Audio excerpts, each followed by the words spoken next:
Boa noite a todos e todas, irmãos e irmãs que se encontram em qualquer lugar desse Brasil, em qualquer lugar desse mundo. Nós trazemos um abraço a todos vocês nesse domingo que nós celebramos a entrada de Jesus em Jerusalém, chamado Domingo de Ramos, a Igreja de Jesus Cristo aqui em Vicente de Carvalho, Igreja Evangélica Congregacional em Vicente de Carvalho, se reúne, você em sua casa, nós aqui da produção, para oferecer a Deus esse culto de louvor, de gratidão ao seu nome. A partir desse momento, nós iniciamos o nosso culto das 18 horas, louvando e engrandecendo o nome do Senhor por esse momento e por essa ocasião tão especial para agradecer a Deus por tudo que Ele tem feito em nossas vidas. Seja bem-vindo a todos.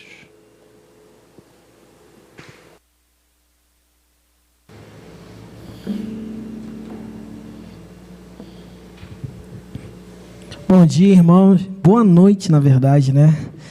Que nesta noite nós possamos nos alegrar na presença do Senhor, que nós possamos declarar nesse momento que Ele é o nosso Deus forte. Amém? Cante conosco aí junto da sua casa.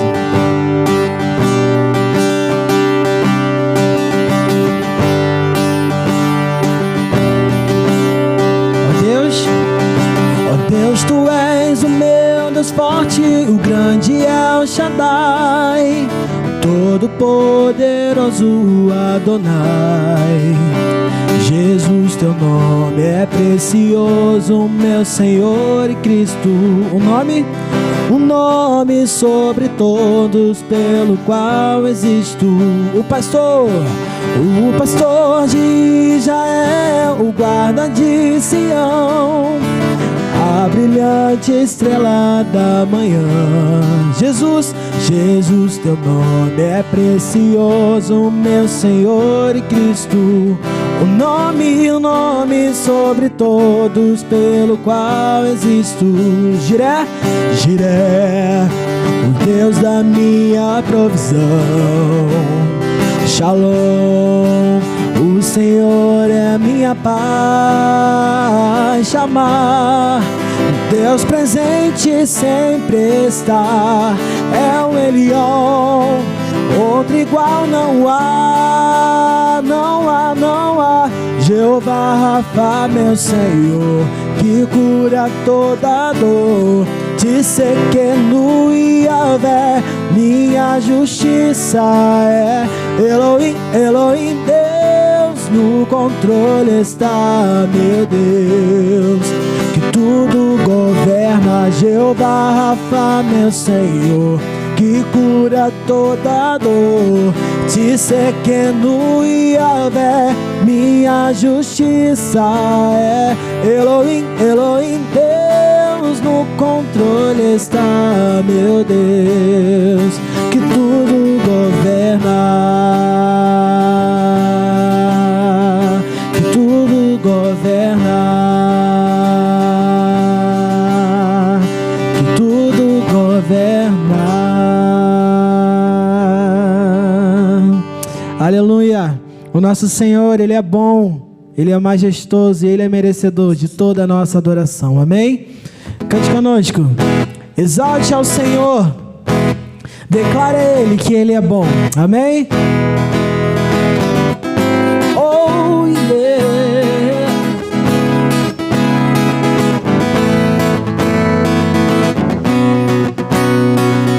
Com canções e ações de graça, venho ao Senhor louvar, feliz em sua presença, celebrando a Cristo, o grande Rei.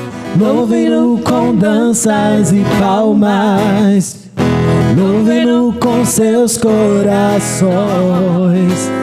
Todos ser que respira, expresse o seu louvor de todo o coração. O Senhor é bom, o Senhor é bom, o Senhor é bom, sua misericórdia é eterna. O Senhor é bom, o Senhor é bom, o Senhor é bom, sua misericórdia é eterna. Oh yeah, yeah. Esse cântico exalta a Cristo, o Criador de tudo aqui. Oh, venha e prostre-se a Ele, levante as suas mãos em adoração. O Senhor é bom, o Senhor é bom, o Senhor é bom, sua misericórdia é eterna. O Senhor é bom, o Senhor é bom, o Senhor é bom, sua misericórdia é eterna. O Senhor é bom, e o Senhor é bom, sua misericórdia é eterna. O Senhor é bom, e o Senhor é bom, sua misericórdia é eterna, eterna.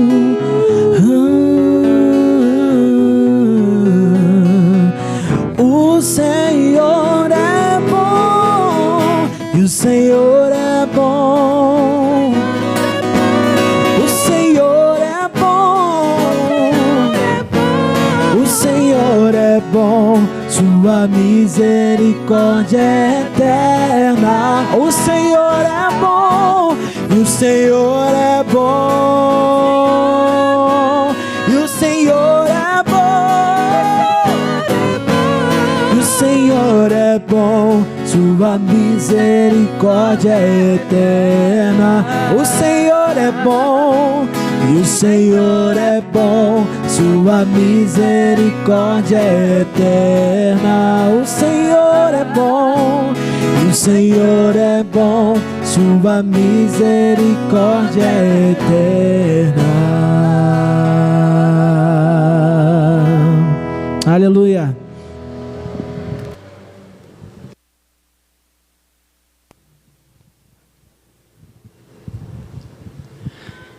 Boa noite, irmãos.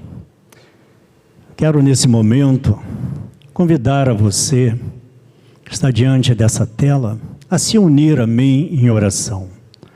O momento é propício e nós temos essa oportunidade. Por isso, se junte a mim nesse momento. Queremos clamar, não só pela igreja, mas iremos clamar pelo mundo, por esse momento difícil que estamos enfrentando. Então, eu peço a você, nesse momento, feche teus olhos e se una a mim em oração. Oremos, irmãos.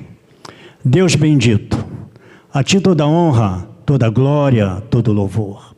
Estamos aqui reunidos na Tua casa para exaltar e glorificar o Teu nome, para colocar, Pai, diante de Ti, ó Deus, as nossas petições, aquilo que precisamos nesse momento, não só para as nossas vidas, mas para o mundo, enfim. O mundo que está sendo assolado por esse mal. Ó Pai bendito, ouve o nosso clamor. A Tua palavra, Pai, nos garante que existe um lugar existe um espaço, existe uma porta para os necessitados. E esta porta é a tua igreja.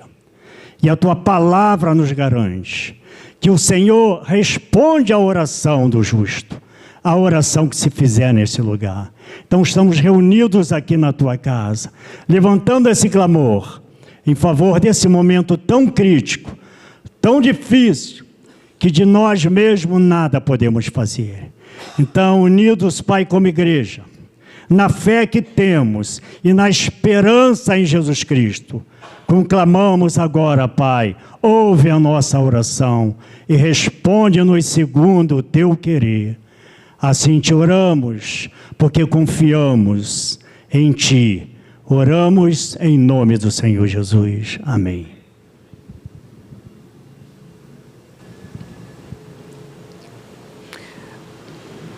Boa noite.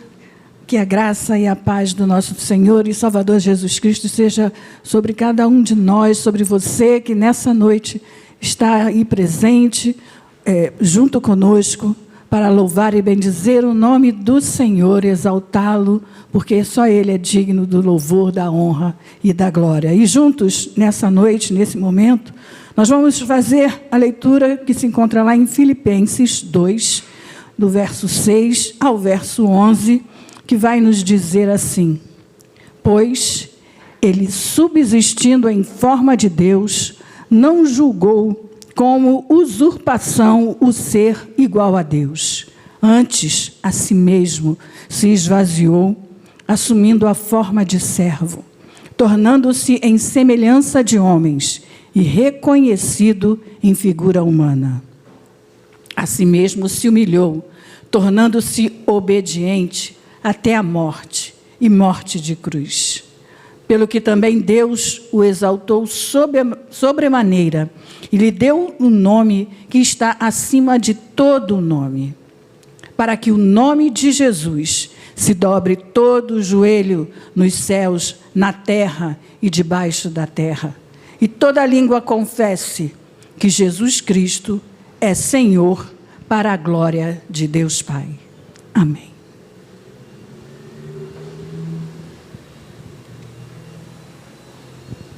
Amém. Vamos continuar adorando o nosso Senhor, dizendo que para Ele não há impossíveis. Não existem impossíveis para o nosso Deus. Amém? Cantemos com essa certeza.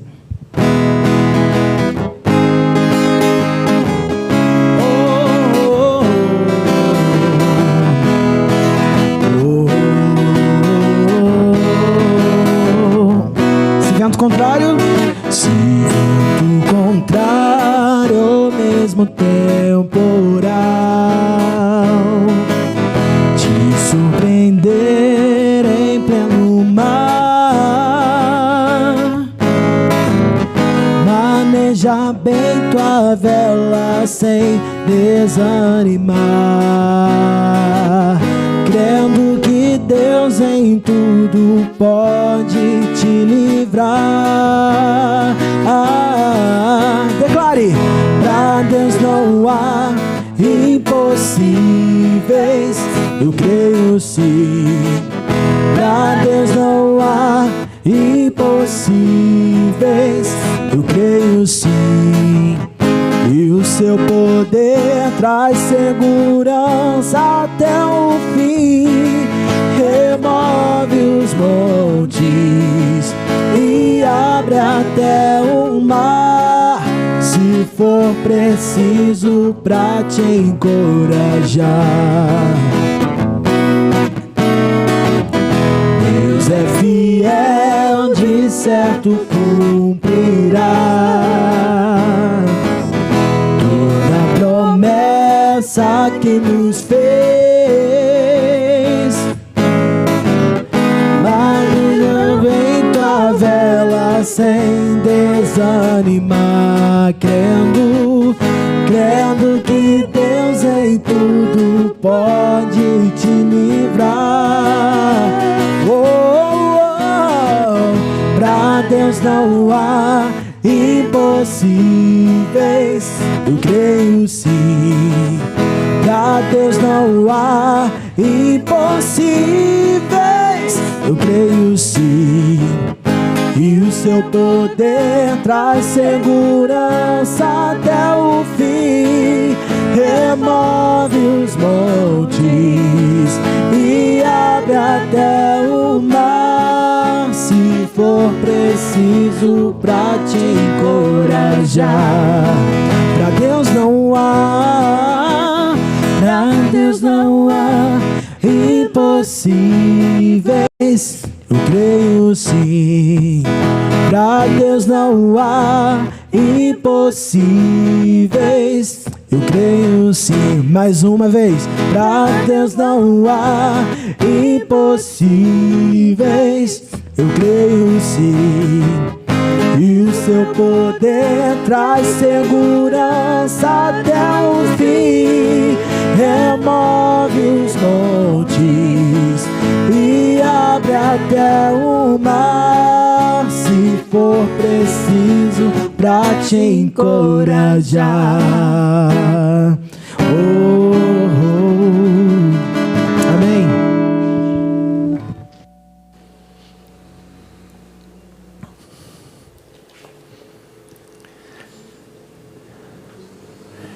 Nesta noite, irmãos, nós vamos meditar no Evangelho de Lucas, capítulo de número 18, versículo 21 a 34.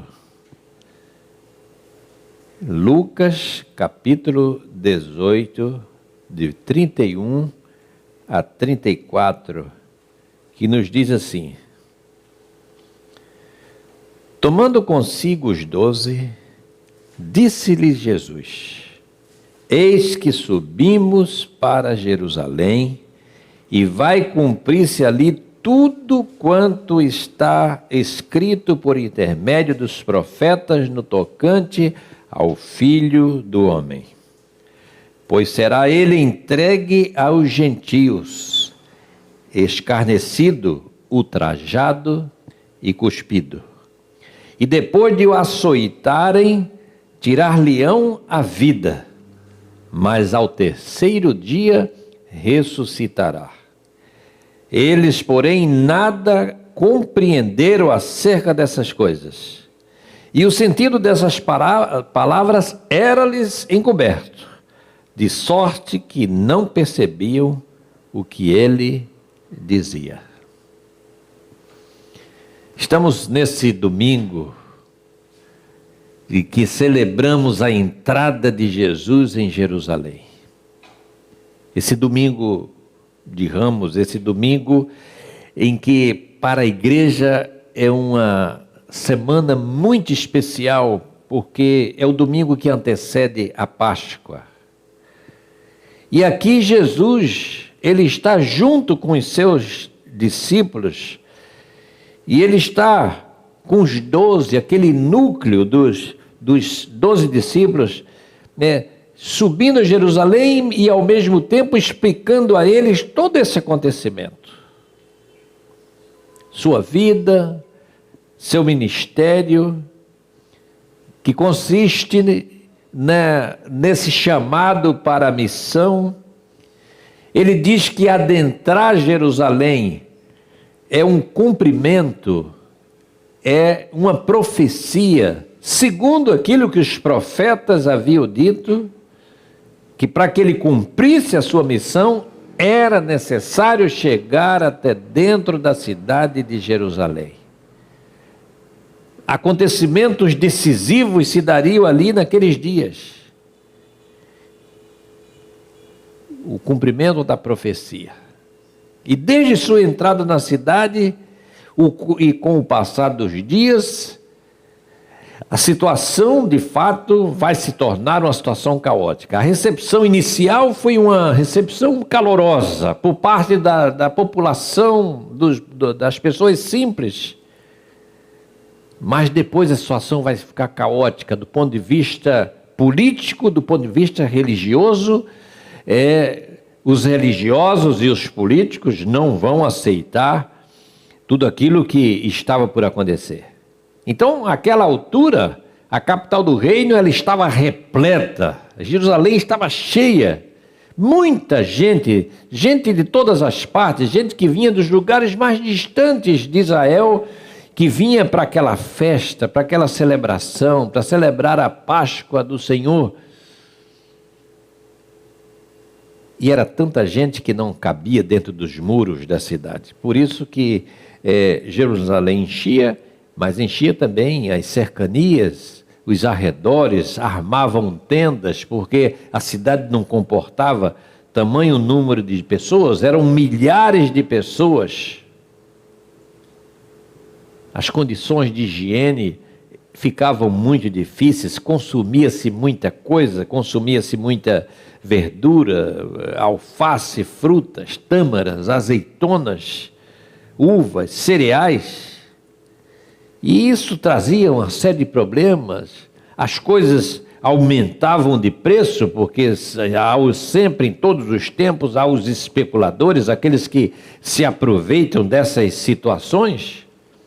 Era assim também com os animais para o sacrifício, que sabendo de que as pessoas vinham para sacrificar, vinham para oferecer o seu sacrifício a Deus, tudo aumentava de preço.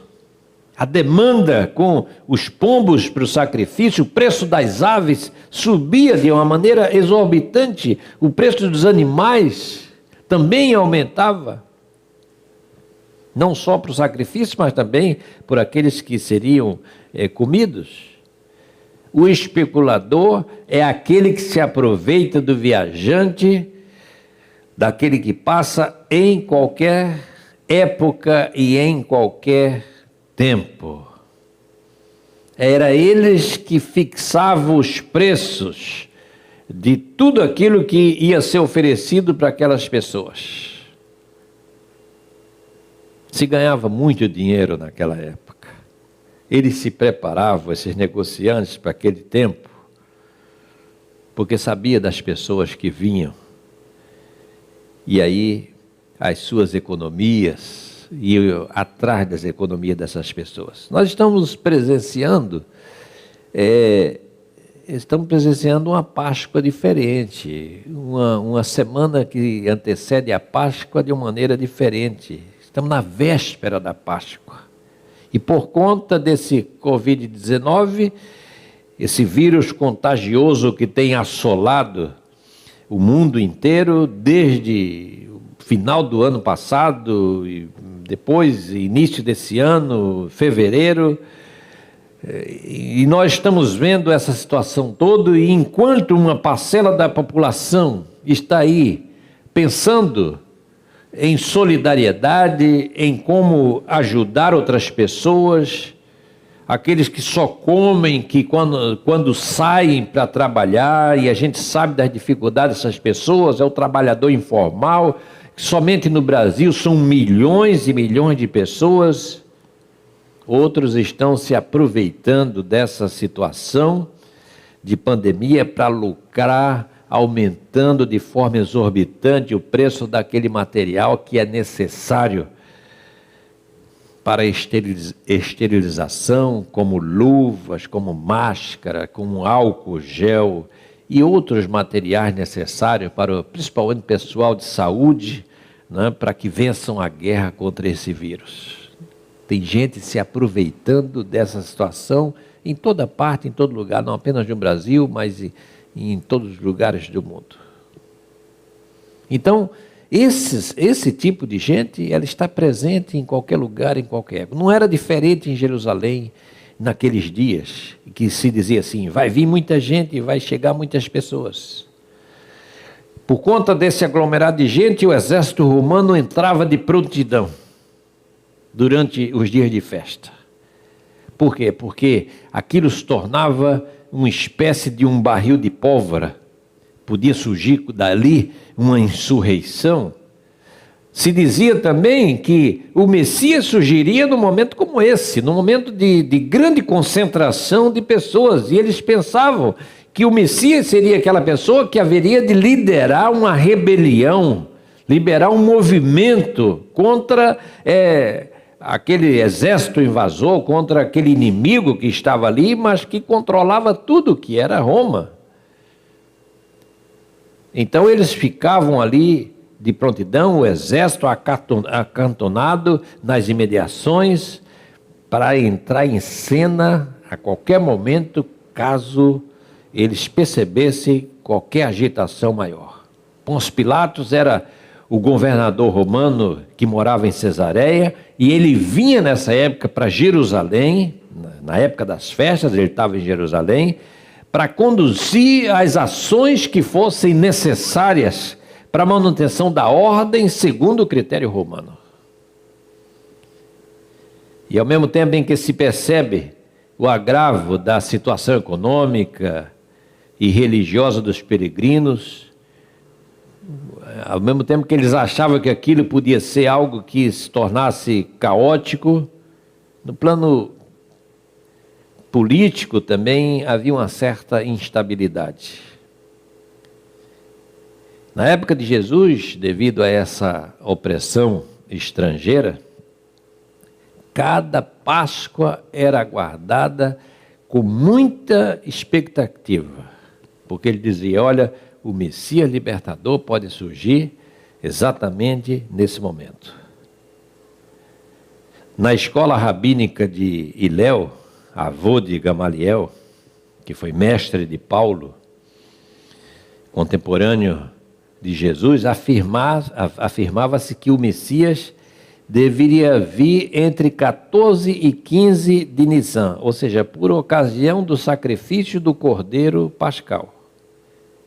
Inclusive, eles diziam assim, quando isso acontecer, fatos extraordinários vão marcar esse momento.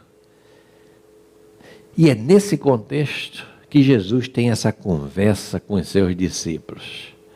É nesse contexto que se dá esse trecho que nós lemos. Jesus reúne os seus, ali no momento de subir para Jerusalém, e ele prepara os seus discípulos, a sua igreja que está nascendo. Ele diz, olha, nós vamos para Jerusalém e vão se cumprir muitas coisas ali, aquilo que foi escrito por intermédio dos profetas vai se cumprir. O Filho do Homem, ele vai ser entregue aos gentios, ele vai ser escarnecido, ele vai ser ultrajado, ele vai ser cuspido, vão açoitar ele, vão tirar-lhe a vida.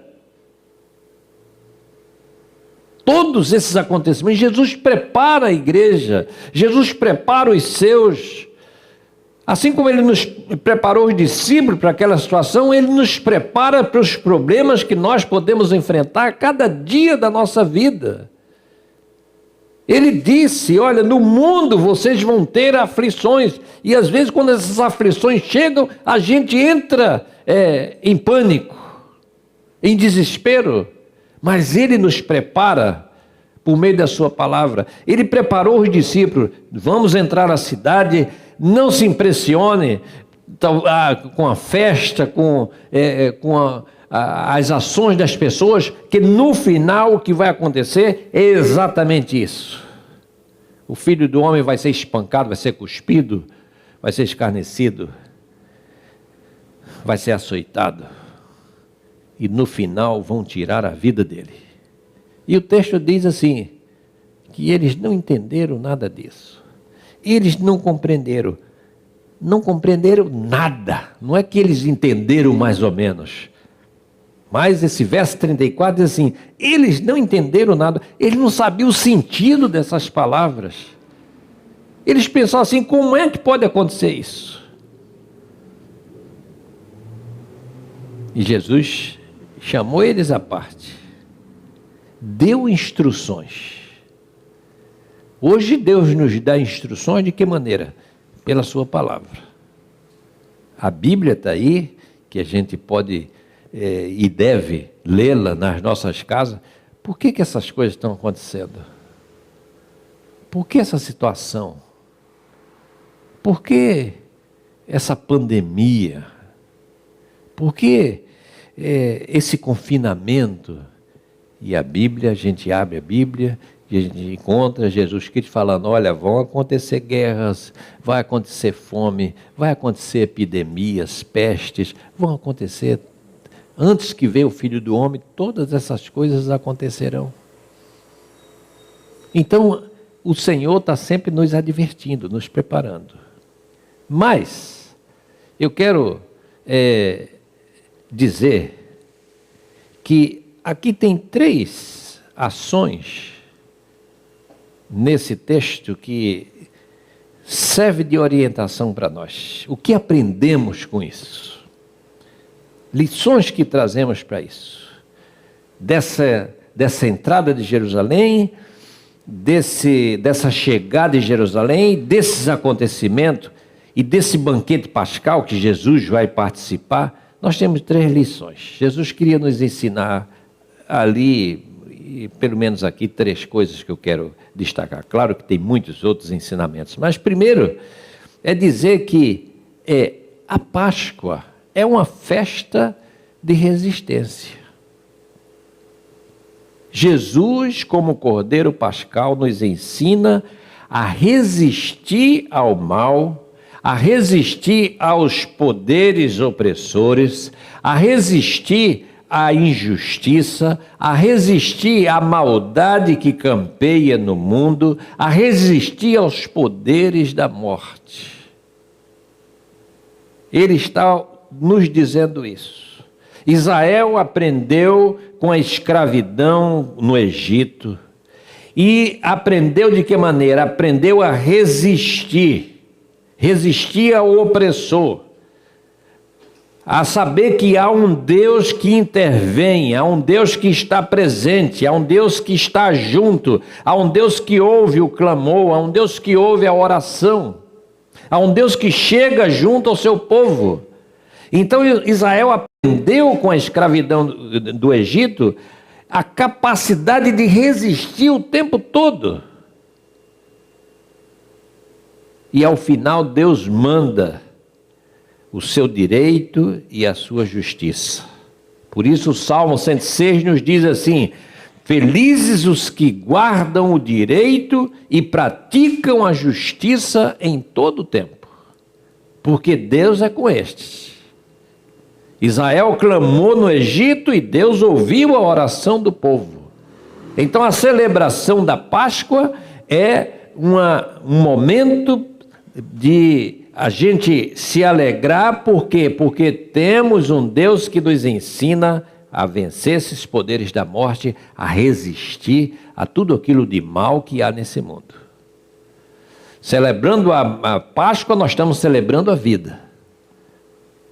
Por isso, então, Jesus entra em Jerusalém, sabendo que vai acontecer todas aquelas coisas, mas ele entra em Jerusalém, prevenindo a igreja, prevenindo os discípulos, embora que a igreja e os discípulos naquele momento ainda não atinassem, eles vão compreendendo aos poucos depois. Como nós também, às vezes, lemos um texto, lemos uma passagem, não compreendemos, mas o Espírito Santo toca no nosso coração, e se a gente meditar na palavra, por isso precisamos meditar, aí aos poucos a gente pode ir entendendo aquilo que Deus está nos falando. Então, leia e medite, porque a meditação faz com que a gente vá digerindo aquilo que nós vamos fazendo a leitura.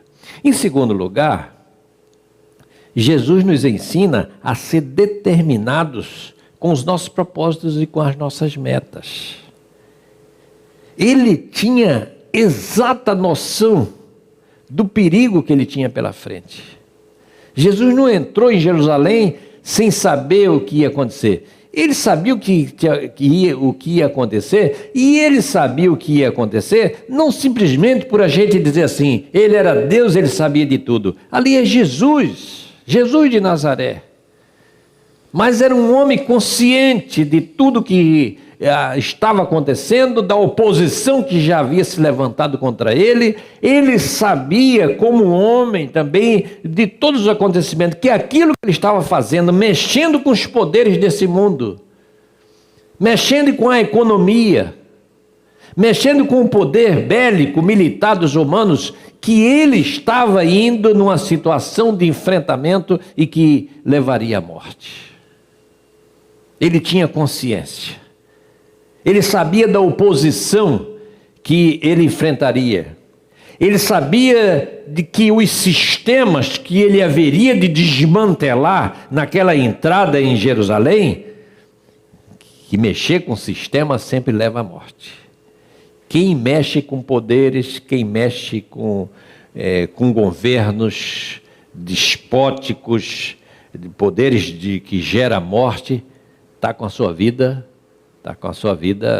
por um fio. Isso é assim, isso foi assim com Jesus, isso é assim com qualquer pessoa. Quem enfrenta essas situações, elas têm consciência de que a sua vida corre perigo.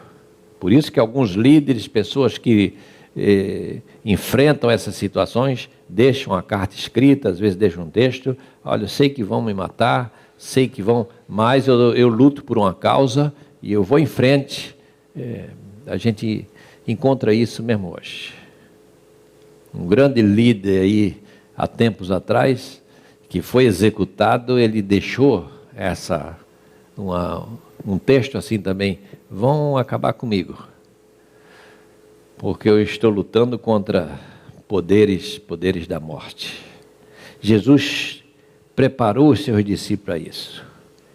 Ele entrou ali sabendo que ele ia abalar a religiosidade daquela época.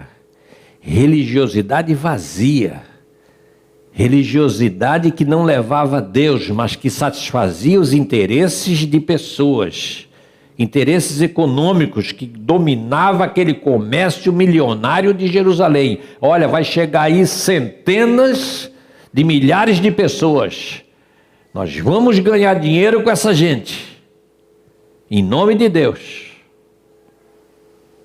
E aí, quando se mexe com um negócio desse, o final só pode ser um final de morte. Então a multidão afluindo a Jerusalém, muitos daquelas pessoas, e a gente tem que dizer que milhares daquelas pessoas com sentimentos sinceros, gente que temia a Deus.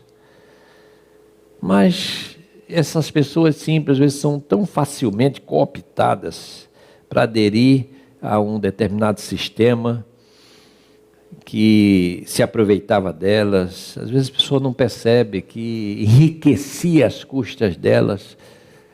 As pessoas às vezes não têm esse discernimento.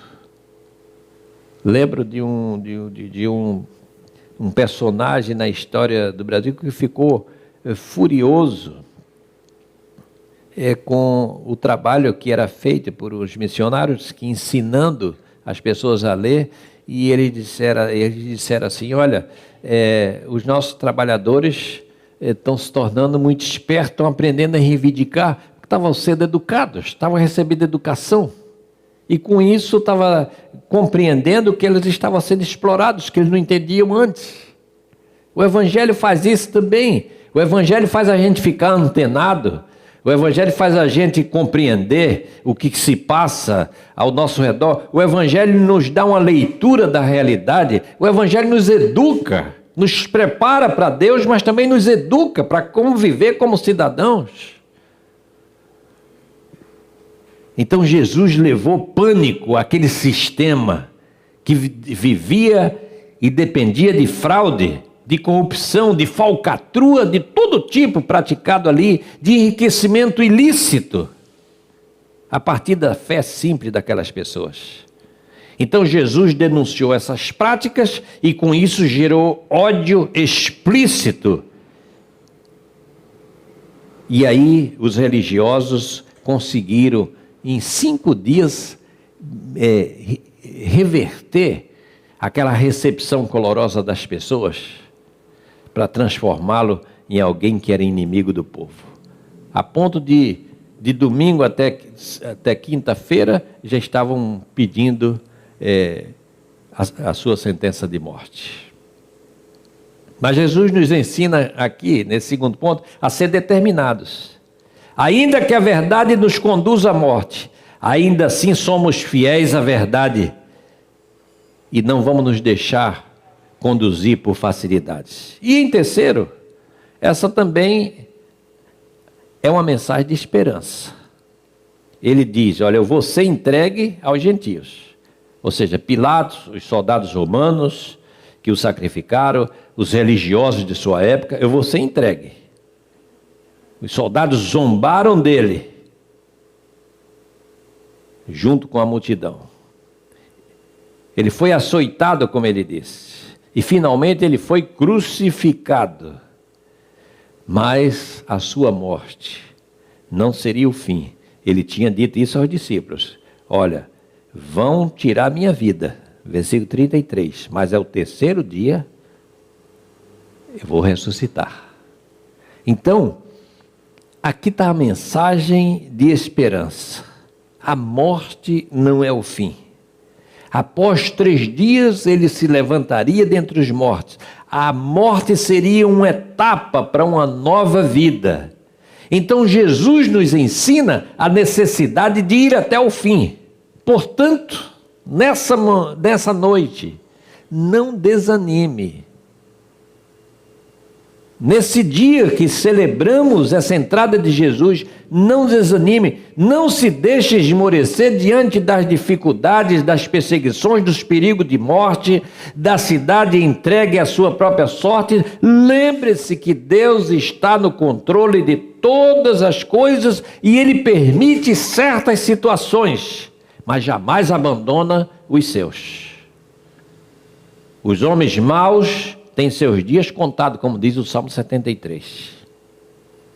Então vamos aproveitar esse tempo de isolamento social para refletir sobre a condição humana, para ver como nós estamos fragilizados, como temos falhado como sociedade ao nos preocuparmos exclusivamente conosco, deixando de lado nossos irmãos, dos quais nós precisamos deles. Você certamente já parou para pensar o quanto esses dias têm sido importantes para a gente refletir sobre o quão importante é a comunhão com os nossos irmãos, o quanto nós precisamos um dos outros, o quanto nós precisamos de um abraço. É hora de parar e pensar nas alternativas. Fome e morte parece ser o destino de muitos, de alguns ou de muitos. Mas no tempo é preciso pensar como fazer a diferença daqui para frente. A alternativa de Jesus é uma só: vida, e vida em abundância. É isso que Ele promete à sua igreja. A mensagem que Ele nos traz é uma mensagem de esperança, apesar dos tempos difíceis. Portanto, creia na salvação que vem do Senhor. Faça a sua parte no que diz respeito à ordem social. E qual é a ordem social hoje? Fique em casa. Fique em casa. Até que as coisas se acalmem. Até que esse mal passe. Até que o sopro do Altíssimo afaste para longe essa praga e esse mal que assola o mundo. Mas o povo de Deus, ele permanece. Adore o Senhor aonde você se encontra, na sua casa, no seu lugar. Busque a presença do Senhor. Espere o livramento que Ele trará. Então estamos aí parados, irmãos. Não tem festa, não tem show, não tem futebol, não tem aglomeração de pessoas. Deus está querendo nos dizer alguma coisa com isso, assim como Ele disse para os discípulos naquele dia. Ele está querendo nos dizer alguma coisa. É tempo de refletir, mas também é tempo de manter a esperança no único que nos pode trazer a libertação e a salvação. Que Ele, nesta noite, nos abençoe. Abençoe você aí onde você está, na sua casa, aí onde você se encontra com a sua família.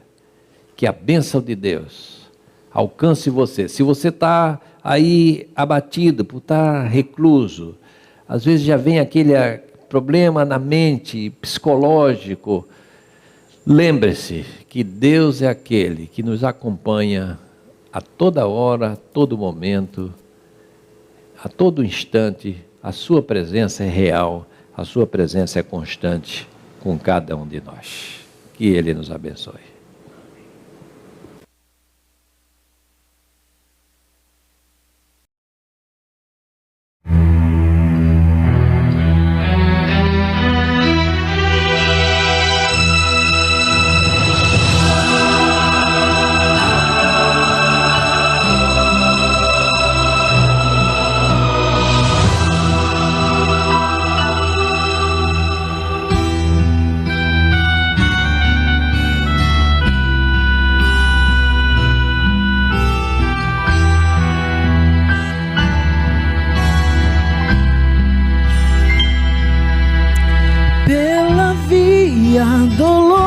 dolorosa em Jerusalém chegou, certo homem carregando uma cruz.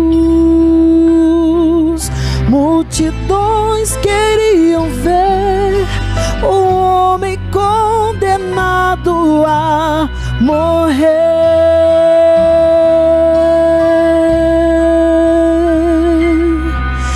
Ele estava tão ferido e sangrava sem parar, coroado com espinhos ele foi, e em dor pôde ouvir o escárnio dos que os punham pra morrer. Pela via dolorosa que é a estrada do horror, qual ovelha veio Cristo Rei, Senhor. E Ele foi quem escolheu dar a vida por ti e por mim. Pela via dolorosa, meu Jesus sofreu assim.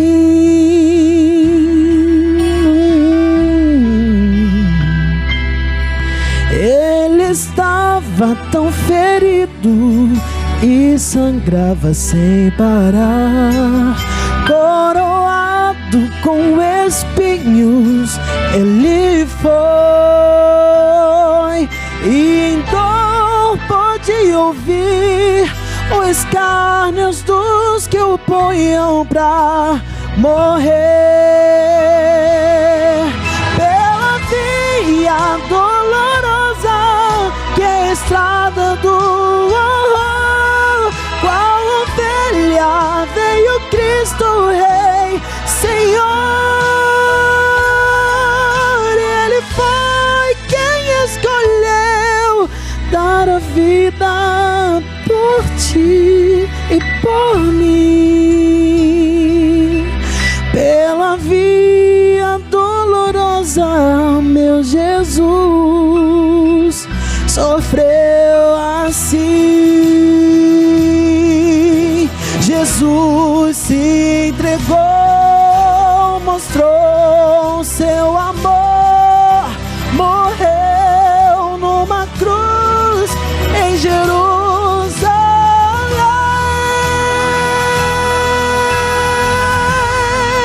Pela via dolorosa que é a estrada do horror, qual ovelha veio Cristo Rei, Senhor. Ele foi quem escolheu dar a vida por ti e por mim. Pela via dolorosa, meu Jesus sofreu assim.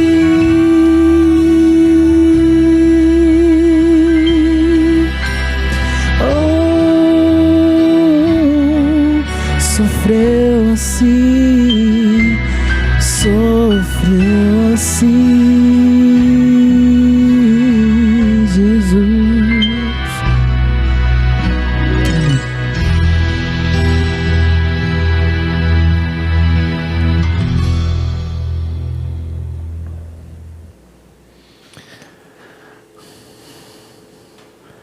Louvado seja o nome do Senhor por esse culto que nós estamos prestando a Deus nesse domingo de véspera, de Páscoa, domingo de Ramos.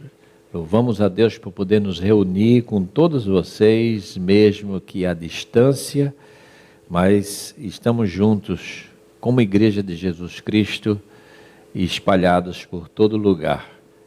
Há poucos dias numa outra gravação dessa, eu falei assim, a todos vocês que estão pelo Brasil, mando um abraço, e aí uma pessoa em Portugal disse assim, por que você não disse pelo mundo? Porque eu queria ser alcançado também. Eu disse, é verdade, a gente está na internet e a gente não é só Brasil. Não é? Então, tem gente que assiste o nosso culto em outros países, em Portugal. Não é? E essa pessoa reagiu, assim, dizendo assim, que abraça o mundo, não é? Que nós estamos aqui na Europa e estamos vendo o culto de vocês. Isso é bom, isso é bênção. Que Deus abençoe a cada pessoa em todos os lugares desse mundo afora, que a graça de Deus alcance a todas as pessoas. Para os membros da nossa igreja, queremos deixar aqui um aviso mais uma vez. Não deixe de entregar a sua contribuição. A sua contribuição, o seu dízimo, para que a igreja possa continuar com o seu ministério, com o seu trabalho, com as suas atividades. Não esqueça de entregar a sua oferta missionária que sustenta os nossos campos. São 5 campos missionários que a Igreja Congregacional de Vicente Carvalho tem, e eles estão espalhados aí por vários estados do Brasil, aqui no Rio de Janeiro, em Mato Grosso do Sul, em Goiás. Então precisamos da sua ajuda para que nós possamos nos manter fiéis à manutenção, à contribuição para esses missionários. Também não esqueça, você membro da igreja, da nossa campanha das obras. Nossa igreja, nosso templo está sendo arrumado, está ficando bonito, mas nós paralisamos as obras por alguns dias, nós esperando ver essa reação e esperamos continuar dentro de uma semana, mas dar continuidade para terminar.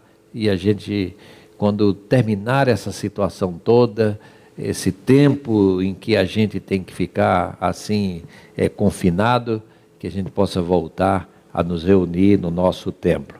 E o último apelo é para a ação social da nossa igreja. Nós precisamos continuar entregando as cestas básicas para as pessoas que estão inscritas. São 20 cestas básicas que a igreja entrega a cada mês, a cada terceiro sábado, e temos, por conta de toda essa situação que está acontecendo, outros pedidos têm nos chegado de pessoas que estão passando dificuldades e têm vindo pedir ajuda. Então, que nós possamos, né, se nós pudermos, se Deus tem nos abençoado com algum recurso, faça chegar ao Conselho de Ação Social, ao Diácono Vitor, faça chegar a sua contribuição, de alguma maneira, pelos canais, por um depósito, enfim, não é? Faça chegar essa contribuição, que ela será transformada em alimentos, e aí então nós vamos abençoar a vida de pessoas que você sabe. Nós vivemos num país que se tornou um país assim da informalidade. Então, informalidade significa o quê? Se a pessoa sair à rua, ele ganha. Se ele está impedido de sair, e se ele não pode sair, ele não ganha. Então, é um momento crítico também para muita gente, para muitas famílias. Eu sei que há outras igrejas fazendo esse mesmo esforço. Nós também queremos nos esforçar nesse sentido. Então, faço esse apelo a você, para que você também, essa semana, assim que você puder, você entregue a sua contribuição missionária. Então, com isso, com esses anúncios, nós queremos encerrar o culto dessa noite, agradecendo a você que nos assistiu e a você que participou, ouvindo, aí sentado onde você está, na sua casa, com a sua família, e qualquer situação que você precisar, entre em contato conosco. Vai entrar na tela um telefone de plantão, ligue e o secretário da igreja vai lhe dar todas as orientações, e se for algo que precise passar para mim, ele vai passar para mim, eu faço contato. Eu tenho ligado aí para muitas pessoas, principalmente as mais idosas, pessoas que moram só, temos falado com elas também. Então, Vamos terminar orando, pedindo a Deus a sua bênção sobre cada um de nós que aqui nos reunimos. Deus amado, louvado seja o teu nome, Senhor. Queremos te agradecer por este momento de adoração, por essa celebração, por esse culto, pela tua presença em nosso meio. Porque, Senhor, apesar de tudo que Jesus Cristo passou em nosso lugar, mas Ele nos deixou uma palavra de esperança, uma palavra de vida, uma palavra de ânimo, uma palavra de conforto. E nós trazemos essa palavra nessa manhã até você. Que a bênção de Deus esteja sobre cada um de nós, em nome de Jesus. Que a graça e a paz do nosso Senhor e Salvador Jesus Cristo, o amor de Deus, o nosso eterno Pai, a bênção, a comunhão e as consolações do Santo Espírito de Deus, seja com toda a Igreja de Deus espalhado por todos os lugares, por você que está em casa, por você que está com a sua família, por você que está com os seus familiares, que a bênção do Senhor esteja sobre a sua vida e sobre a sua família, e sobre toda a Igreja de Deus espalhados pela face da terra, desde agora e pelos séculos dos séculos. Amém e amém.